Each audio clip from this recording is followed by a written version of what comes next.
Hello and welcome back. And we are now looking forward to speak to Rachel, who is going to speak about escaping the developer rut. She's a developer herself, and she's going to speak from her experience from what a session bio goes. So, an absolute pleasure for me to introduce one of the finest friends Umbraco community has given me, Rachel. We talk all the time. Hey, Rachel. Hey, Hey. thank you for that lovely introduction from you, Pawnima, and from Mike. Really lovely to hear. Thank you. Thank you. Thank you. And thank you for having me as well. It's great to have you back. You were supposed to speak at last year's Umbraco Community Day, or the last edition, but unfortunately, you fell sick a few days before, didn't you? And I had COVID. No one wants COVID. No, no, indeed. But we're so glad you made it today, all fit and well. And I'm looking forward to seeing your session again. Of course, another highlight from UK Festival this year. I think you've done this session elsewhere as well, and I've had great feedback. So I'm looking forward to this too.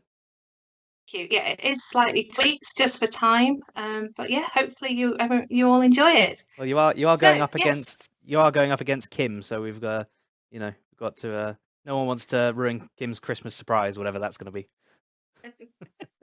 Okay, so yes, thank you for having me again, and welcome to my talk on escaping the developer rut. Shall I start? Yes, go. So during this talk, I have to apologise ahead of time. My dog's in the office with me. He may say hello, so just give you a heads up about that. So during this talk, we're going to take a look at why we may feel in a rut at times and practical things we can do to escape it, and some of the tools and techniques that we use every day can help with this. This talk is based on my experiences, and I do hope it'll be useful. I recognise everyone has different experiences. A couple of housekeeping things about this talk. I don't normally do these, but I felt it was important to say these things. I'm not a careers advisor, nor am I a trained therapist. And if you are in a mental health crisis, well, I do hope my talk helps. Please do reach out to organisations like the Samaritans and Mind for help. Also in this talk, I do mention things we do at Nexer, where I work, but all the opinions in the talk are my own. So my computer isn't, there we go. So at Nexer, I'm a senior developer and a squad lead, and I started out as a developer when my dad came home with one of these. It's a Spectrum 48K, called 48K of RAM, and that came with one of these, a ZX Spectrum manual, and it talked about how, sorry, not quite on the screen, talked about how to write BASIC for the Spectrum. Chapter 26 taught you about how to do machine code. I didn't do the machine code one. And the minute my dad came home with this in the early 80s, I knew I wanted to be a programmer. I went on to graduate from the University of York in the late 90s, and have spent the last 25 years plus since then as a software developer for various companies in various roles. And that's it. That's the short version of my journey to becoming a developer. Everyone has a reason they've become a developer. It could be the money, it could be the teacher at school that's inspired them. Someone could have started off in one job and then found themselves fixing the corporate website and going down the development path after that. And everyone tells the short story about why they became a developer and how they ended up where they are, unless you watched the talk earlier in the day about how building your personal brand. And what this short version misses out is the whole messy side of life. The truth is, everyone has a longer version, and it's messy because while we work hard to keep our personal and work lives separate, they do intertwine. And life is messy. A good day at work may help you feel good when work is finished. And if there's serious illness in the family, your mind might not be 100% on work. And occasionally we just feel stuck in a rut. A rut, for the purposes of this talk, is a habit or pattern of behaviour that's become dull, unproductive, but is hard to change. And this feeling can hit at any time. It can hit when you lose a loved one, when you're ill or recovering from operations, or when you go through redundancy rounds. It can also hit when you're surfing social media and you get that imposter syndrome, or when you're working on the same functionality or bug for what feels like forever. I can honestly say I've been hit with this feeling a few times, but I've never once questioned whether being a developer is the right career choice for me. Having said that, if you are hit by the feeling of being in a rut and you are having an existential crisis in your career as a developer, do check out the sunk cost fallacy. It's important to realise that feeling stuck in a rut isn't unique to you, and putting coding to one side is not unique to developers. But as developers, we may have some tools and skills that can help us escape the feeling. Before I explore those, let us explore some daydreams that people will have about escaping the rut. The first one that many people will have is the daydream, the lottery win. In the UK, the lottery win is you've got a chance of 1 in 45 million to win the lotto. And if you play the Euro Millions, the chance is 1 in 140 million. Winning the lotto is a daydream. It's not a plan because the odds are so low. You never daydream by getting hit by lightning, but you've got more chance of doing that with 1 in 10 million chance. I've heard the lotto described as a tax on hope. Another alluring escape plan is to relocate or migrate, and this can hit at the end of a particularly lovely holiday or on a wet summer's day. For many people, this can be a daydream, but in our industry, it should be easier to achieve. For people who work for an organisation with different offices, you could always ask if you can work in those offices, and this is really exciting if you've got offices around the world. At Nexer, we've had people from Sweden come and work in the UK, and we've had people in the UK go and work in Sweden. I've even had one colleague who spent a year in Argentina. For developers who don't work on a secure line, we should be able to work anywhere with a good internet connection. This means our dreams of waking up next to the sea or in the mountains should be easy to fulfill. I say should because we all know that internet connections in remote locations can be harder to achieve than those in cities. So if this is a dream, we should explore it, but we need to check the internet speeds before we up sticks and relocate. Working outside of the UK may be harder because it will depend on your clients and your organisation, because some countries have rules about exporting data outside of the country or outside of the EU. However, if this is a goal, do explore it. It's worth remembering, as developers, we have a skill set that isn't much in demand worldwide. Each country has different entry requirements based on age, dependence, and skill levels. For example, to emigrate to New Zealand, you need to be 55 or under. Good news for us who had Spectrums and Commodore 64s in the 80s. And for Australia, most visas have an age limit of 44. If this is truly something you want to do, talk to your HR team, your line managers, and everyone in your life who's impacted by relocating or migrating. Back to us as developers, what do we have in our toolkit? How can we shake off this feeling?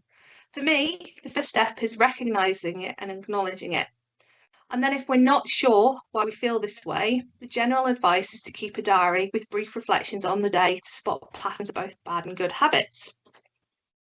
As developers, you might have come across this as something similar, as a retrospective. A retrospective is where the team meet regularly to reflect on the most significant events since the last meeting and take decisions aimed at making improvement. If you're working in an agile way and in sprints, you should already be having regular retrospectives. And if you're working on larger waterfall projects, you may have regular meetings to check the course of the project. Retrospectives take different forms, but the outcome is a list of goals to say do more of a thing, less of a thing, start doing a thing and stop doing a thing. So let's use this tool in our personal lives. We need to remember we can't fix the past, but we can use it to help shape our future actions. Also, we shouldn't dwell on the past. You can't change the past. So have a retro for the day or the week and move on with the relevant actions. And just as the goal of the team retrospective is to set the team up for success, ensure when you've done your personal one, you have a couple of actions that are measurable and set yourself up for success. Don't have too many actions because you won't achieve them all. And this image is off Pinterest, and I picked it because it says we should do more of celebrating success. And I think when we're in a rut, we can have a tendency to focus on the bad things and not celebrate the good things we've done. And when we're in crisis, we need to remember that it's not just tech that we should celebrate success for. It could just be that we've got out of bed and brushed our teeth that day. we need to remember our personal successes as well. So another definition of being stuck in a rut comes from .com. It's a settled or established habit or course of action that is especially a boring one. Again, as developers, we have tools at hand to break out of that and move out of an established habit. Indeed, we're developers. If we're doing the same thing over and over, repetitive tasks, we could look to develop something that stops us doing it, especially if it's cost effective and possible to automate. But we can, well, let's explore some other things that we can do to help us break out of the rut and stop us getting in the way of our real work. No, I'm not going to be able to help in this deck with time logging or expenses. That's one you're going to have to tackle on your own. So I suspect this slide title can bite me on a bum, but if you're a developer, bug fixing and testing what you develop is in the job description. But a lot of the reason we feel stuck in a rut is because we're tackling the same bugs over and over and not moving on to explore new technologies and exciting developments. What if we take a pause and look at the reasons for the bugs in our code, putting aside requirements definition and scope creep? The first thing we can do to help improve code quality is to have peer reviews. Here, we can catch up with the team, check the quality of the code, make sure that it aligns to the original requirements, catch bugs, and maybe even teach new team members new coding techniques. And there's a number of ways we can do that. We can have a pull request before we commit the code back to the main or the development branch if you work in a feature branch way. We can have pair programming where two of you sit down and work out the best solution, or mob programming where the whole group of you agree that the solution that you've come up with is the best one. And GitHub has a nice way to help us do the sorry, I've just remembered I haven't reset the so GitHub has a nice way to help us do pull requests, so we can protect branches with pull requests. So to do that, we can go into GitHub settings on the code base we want to protect, and put the branch name in. So here we're going to do pull requests on the main branch, and we're going to enforce a pull request before we do any merging, and then we can set up who can do the pull request, how many people need to approve. But this is the basic way to ensure that everyone is doing a pull request and the code's being reviewed in GitHub. Another way we might be doing continuous bug fixing is because whilst we're doing the pull requests, we also need to think about code quality. One of the hardest things for many people to do is give feedback on code quality.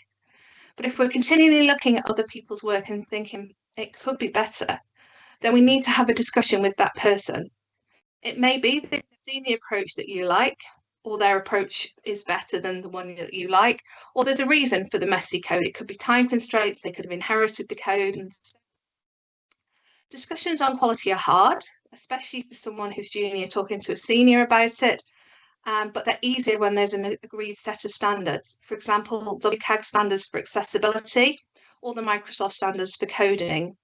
One way to resolve issues is to refer to the standards, but each person reviewing the code will have a different view of the standards.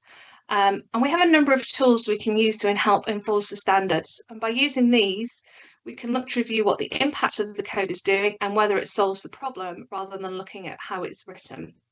So Sonar have a few tools that can help. I'm just going to show one of them very quickly. Sonar Cube, and once it will look at your code and it will analyze your code. So it's a linting tool, and it will report on many things, including security reports against the OAuth's top 10, CWE reports, tell you if there's any issues like SQL injection. This enhances what a PR does, a pull request does, because this has the knowledge base alongside it to pick things that developers may not spot.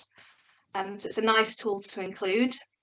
And if you use it alongside pull requests, you can then as you do a pull request, it'll scan your code, and on that pull request, compare it to its known database of issues and pull reports out on that.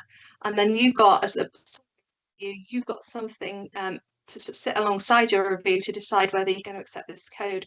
So in this example, it's past our quality gate, but we could decide not to accept it because it's got 3 code smells, or we might not accept it because there's no testing, because there's no coverage information.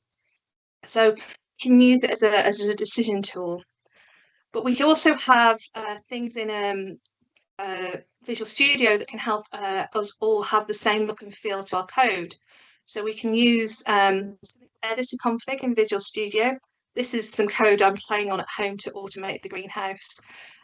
So we can add editor config to our code base. So we go add new editor config. And what this will do is it will let us have coding standards for the project that everyone adheres to by default because it's part of the project. So one of the coding standards we recommend is to use tabs for indentation, because this makes your code more accessible to people using screen readers and braille keyboards.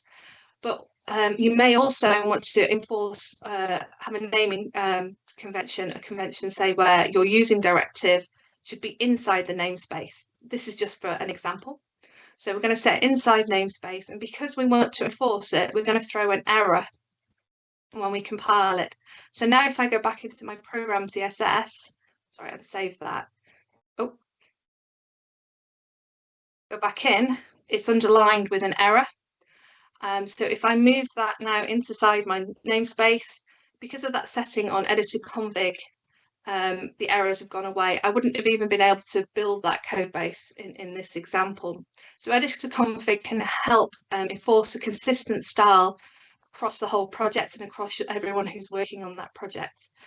Another thing we can set up in Visual Studio to make sure the style is adhered to, and I could just do a sneak peek of it, is if things like this, poor indentation, is really something that annoys you, you can ask your team members to go to Tools, Options, and search for Clean, and this will enable code cleanup on save. If you select that, you can tick this from code cleanup on save, and then when you click save, it'll fix the indentations and it'll take away the unused usings. So it's a nice tool to ensure consistency across the code base. Another extension you can add to Visual Studio to help is Sonar Lint. It will also link to your Sonar Cloud or your Sonar Cube accounts. And when you run it with build and IntelliTent enabled, it's highlighted here, it'll include these error codes here beginning with S, and then you can click on those to find out why it's an error. And then not only are you producing cleaner and tidier code, you're also learning how to help with maintainability in this issue and help produce nicer code moving forward. So another issue that may hit the team occasionally is code's been committed that doesn't build, and somehow or other it's made into your dev or your main branch. And there's a number of reasons this could happen. It's someone doing a quick bug fix and hasn't run the build locally, or they've been working on a long-lived feature branch and forgot to pull in the dev branch and check that it compiles with that. So a way to stop that happening is to use Azure DevOps and GitHub. So in order to set up Azure DevOps, GitHub, to check your pull requests and make sure they build, you have to go into Azure DevOps first, and you go to your pipeline. On your pipeline, if you edit it and go to triggers, you will note by default you'll have a continuous integration trigger, but you can add a pull request validation trigger that will then allow you to, when you run pull requests, to validate and make sure that it builds. You can also say, don't run it on these paths or on these file types. So a README doesn't impact whether something would build. So you can say, don't run if a README's been updated. And then back in settings and branches, you can go require status checks to pass before merging. So the first thing, to stop stale code going across into your dev branch, you can say require the branches to be up to date before merging. And then also, as long as you've built your Azure DevOps project, you should be able to pick it up and select it here And then you've got some extra status checks to ensure code quality before it goes back into your dev and main branch. Then we might have people who are still doing minor deployments. These impact code quality, and they really do give you a headache when you're trying to track down bugs, because you might not have taken across the right files, you might not have taken across environment variables, or you might have updated environment variables by accident. There's enough build tools out there: Azure DevOps, Jenkins, TeamCity, Octopus Deploy. There's enough tools out there to stop doing that and just to automate your build and deployment, and that'll guarantee what's been tested is what's deployed. Another one is we should all do regression tests when we do a change, and we should, as well as testing what we've just done, and that can build up into like a continuous rut. So let's look at using Cypress and Playwright to automate tests. And then I understand it's possible as a pre-commit check to run those same tests. Something I want to explore more. There's two trains of thought on this. There's the train of thought that says code that's wrong shouldn't be committed to the code base in GitHub or any repo, and there's another train of thought that says I just want to put my code into the code base because it's the end of the day. So there's a discussion to be had internally about the best process there before you pick whether you're going to do a pre-commit check. And then if you've written your automated tests with Cypress or Playwright or any tool that can be used in the Windows command line, then you can Azure DevOps. So as part of your build and deployment process, you can start to add automated deployment checks. And Sonar Cloud also and Sonar Cube also have plugins that will work with Azure DevOps. So you've got more quality checks into the release. And then another issue we may have is we've been working on the same bug forever. So we need to step back here. We need to make sure we've got the steps to reproduce the issue. And then we need to look at the code and step through the code using Visual Studio or Visual Code or Chrome DevTools or SQL Profiler or something that lets us look at what's going on. And we need to make sure as part of this, we write down all the investigations we do and all the attempted fixes we do as well. If we write them down, according to a study performed at university, the action of writing by hand unleashes creativity, not accessed in any other way. And as a Japanese university has reported, writing on paper is more useful than electronic documents. It's because it says it activates the hippocampus in a different way, and that analog methods contain richer spatial details that can be recalled and navigated in the mind's eye easier. And as Paul Branningham says in his talk on the universal problem-solving technique, by writing your investigations and fixes down, they become part of your manual to refer to for solving problems moving forward. Take a break. Everyone knows that when they've stepped away from a problem at the end of the day, gone to bed, had a sleep, woken up the next day, you've slept on it and you've solved the problem overnight. So take a break. I'm not saying sleep during the day. That's not what I'm saying. I'm just saying make sure you take a break and maybe get some fresh air, ponder through the issue, and always ask for help. If you're really stuck, always ask for help. And don't forget to look after yourself. Eat healthily. Lots of reports tell us that sugar and alcohol are bad for us and can impact our mental health. So eat healthily, get fresh air, take more breaks, move more. This meme popped up when I first started the talk. I thought it was great. It says the cheetah can stay 8 hours at the same position, and programmers say that's pathetic because we can go for longer, but it's not good for you mentally or physically. So maybe consider getting a standing desk and sitting and standing, changing positions. Add to that a wobble board. I don't mean one of these, but please, if you're going to use one of those on stand up, invite me to it. I mean something more like this, so you've got a minor, slight wobble to use when you're standing up, and if there's something similar for when you're sat down as well, just to move more. If social media is impacting you mentally, take a social media break, but also be more, get out, meet friends, learn something new.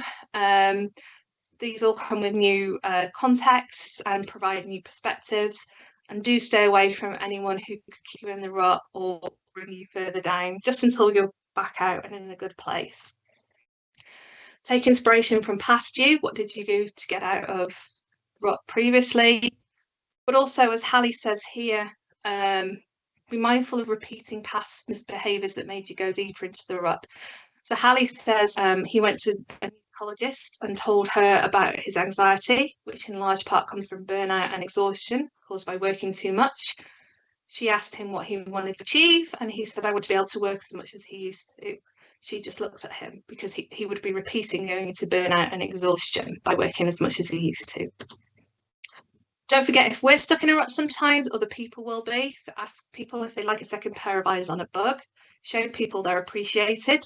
So we have a Cheers channel at work where we share like really great help. Really, this person's doing a really great job. We share good feedback from clients. Just show them they're appreciated. Have a mental health first aider. We also have a mental health first aid channel to share ideas for one another. We have a Gone Viral channel, was introduced during COVID for fun things we want to share, and a Pets and Nexer channel because pets always cheer you up, and they're all optional channels to be part of.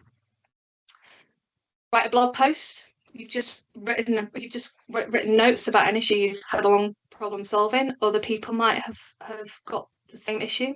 Do a talk about that issue. Look at a new technology. Join a meetup. Phil Whitaker's blog for 24 Days In was a great blog about the benefits of joining meetups. So do check that blog out. And then look to inspire the next generation. That always reminds me why I became a developer. So there's lots of organisations out there who can help you do that. There's STEMettes, there's STEM ambassadors, and that I've been involved with in the past. And there's also Coder Dojos. Coder Dojos run once a month, and the children who attend are called ninjas, and they'll have different tech based on what the parents and the mentors bring in. But there'll probably be things like Scratch, which is drag and drop programming, microbit programming, which is drag and drop, to be Pies, HTML, JavaScript, C#, Unity, all kinds of different things. And you know that yes feeling you get when you solve a problem. It's always good to see them do that as well. It always reminds me why I became a developer, that nice rush.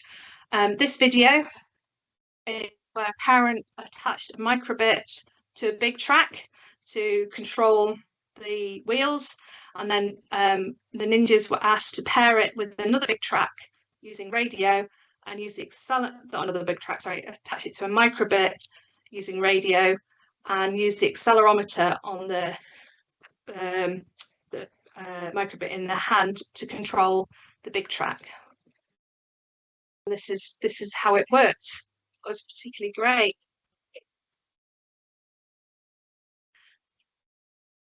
So in summary, many people feel like they're stuck in a rut, but as developers, we're in a position to help ourselves and our colleagues out of it using tools and techniques we use on a daily basis. Also try embracing new challenges, working with new technologies and experiencing new things. These will help you grow as a developer in ways you've never experienced, and you'll never know who you'll meet or what collaborations you'll do along the way. Just wanted to share these links as well, just because I covered them in the talk. And thank you.